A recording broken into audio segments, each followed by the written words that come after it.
안녕하세요. 주식의 소리의 애솔입니다. 네, 6월의 첫 거래일. 시장은 로봇, 신재생에너지, 원전 정도로 수급이 쏠리는 것 외에는 별다른 재미가 없네요.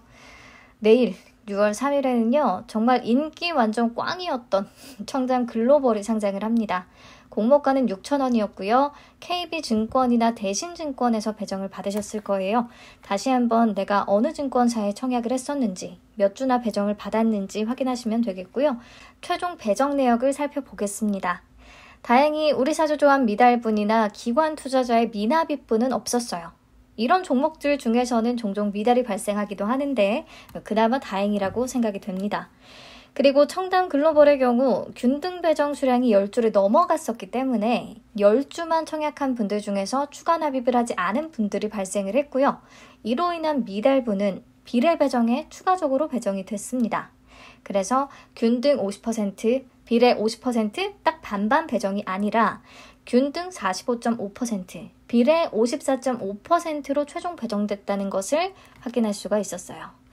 네, 넘어가서 최종 의무보유 확약 비율을 보면 수요 예측 때 단 4개 기관이 확약을 신청했고 수량을 많이 걸어줬던 덕분에 비율상으로 16.47%나 됐었는데요. 최종적으로는 2.80%밖에 안 됐네요. 네, 확약을 신청한 운용사들에게 많은 수량을 배정했다면 이 정도로 낮아지진 않았을 텐데 오히려 미확약 기관들한테 더 많이 배정을 하면서 의무보유 확약 비율이 낮아졌습니다. 네, 실망스러운 결과기는 한데 워낙에 신청 기관 수가 적었던 터라서 어느 정도 예상은 했었죠. 네, 최종 확약 비율을 적용해서 상장일 유통 가능 물량을 다시 계산해 봤습니다. 기존 주주 비율 0.86%를 포함해서 상장 예정 주식 총수의 24.93%에 해당하는 물량이 상장일에 바로 유통이 가능했는데요. 최종적으로 큰 차이가 없죠. 확약 비율이 워낙 낮았으니까 24.46%로 쥐꼬리만큼 감소했고요. 금액으로 계산하면 약 302억 원 가량이 되겠습니다. 상장일에 매각 가능한 주체별로 비율을 따져보면 국내 기관이 51.67%로 가장 높은 비중을 차지하게 되고요. 그 다음 일반 청약자 30.28%, 그 다음 해외 기관, 그 다음 기존 주주 순서입니다. 상장일에 기관들이 어떻게 나오느냐에 따라서 출렁임이 좀 심할 것 같아요. 자, 여기까지 내용을 정리하면 최종 의무보유 확약 비율은 2.80%, 최종 유통 가능 물량은 24.46%, 기존 주주의 비율 0.86%가 존재합니다. 유통 가능 금액은 302억 원 가량, 그나마 유통 물량, 기존 주주 비율, 유통 가능 금액이 낮은 수준이라는 것에 일말의 기대를 좀 걸어봐야 하는 종목인 거죠. 청담 글로벌은요, 청약할 때도 말씀을 드렸지만 얼마나 수익 날 것인가가 중요한 게 아니라 손실의 가능성이 충분히 있기 때문에 수익이나 손실이냐에 따라서 어떻게 대응을 할 것인지, 어느 정도 수익이 나면 미련 없이 매도할 것인지, 손실이 났을 때는 어떻게 대응을 할 것인지 이 정도 전략을 짜고 대응하시는 게 좋을 것 같아요. 우선 의무보유 확약 비율이 10% 미만이면서 수요 예측 결과가 부진했던 최근 종목들을 쫙 살펴봤습니다. 코넥스 이전 상장 종목들은 제외하고 봤어요.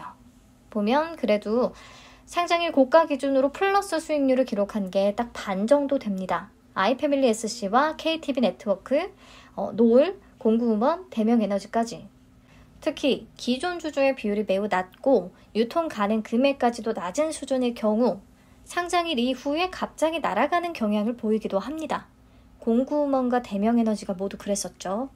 그래서 청담 글로벌도 기존 주주의 비율이 1% 미만이고 또 유통 가능 금액이 300억 원 극초반대이기 때문에 이 작은 유통 시총을 노리고 상장 이후에 들어오는 수급이 조금 있을 가능성도 있고요. 아닐 수도 있습니다.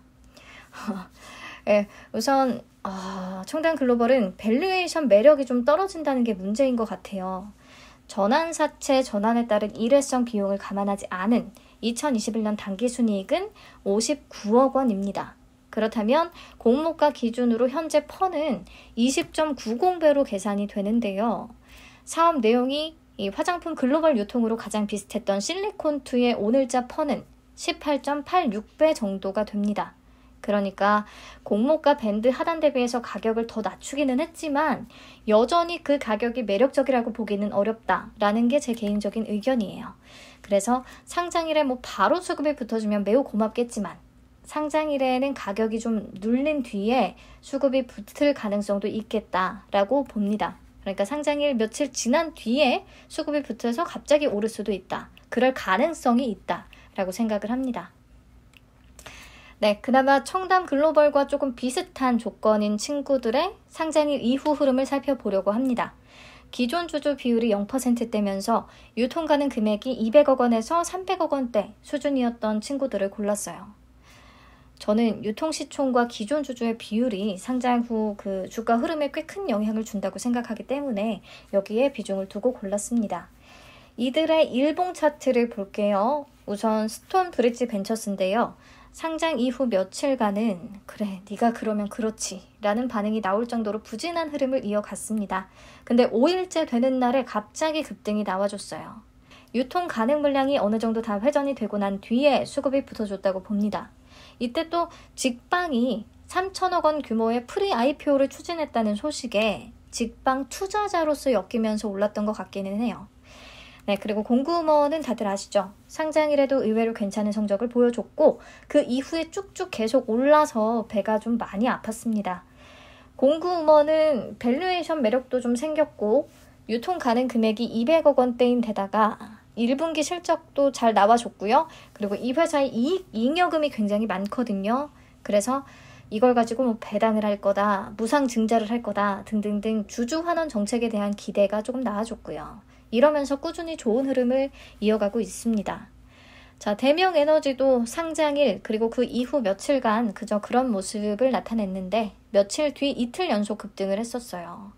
바이든의 방한도 맞물렸고 또 유럽연합이 러시아산 화석에너지의 의존도를 낮추기 위해서 신재생 에너지에 투자를 하겠다라는 뉴스가 나오면서 그 영향도 조금 받았었죠.